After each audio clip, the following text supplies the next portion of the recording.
beaucoup de musulmans pensent à quitter la France. Aujourd'hui, être musulman en France, c'est tellement compliqué que ça devrait être remboursé par la Sécu. Alors attention, dans ce pays, les musulmans peuvent être musulmans, mais pour certains, ça serait bien aussi que parfois, ils mettent l'islam en mode avion.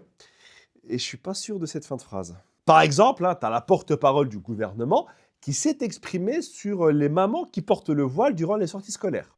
Toutes ces femmes sont des républicaines. Et en fait, qu'est-ce qui les dérange tellement, au-dessus de la République, d'enlever leur voile pendant 2 heures? En gros, pendant une sortie scolaire, on te demande pendant 2 heures d'oublier ta foi, ton identité, ton histoire, mais de ne surtout pas oublier le goûter de ton gosse. Bonjour madame, vous êtes la maman de Rachid. Ok.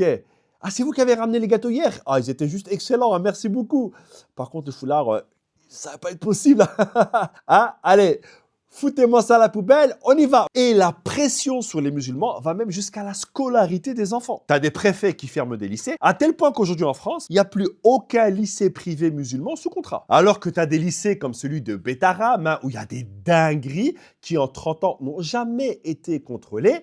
Et quand il y a une inspection, les mecs sont prévenus. Pendant que les lycées musulmans sont limite inspectés avant même leur construction pour demander à tous les élèves de réciter la charte de la laïcité en latin. Et il faut savoir que ces musulmans qui quittent la France sont généralement diplômés et ils pourraient tellement apporter au pays. Du coup, c'est pour ça que je dis que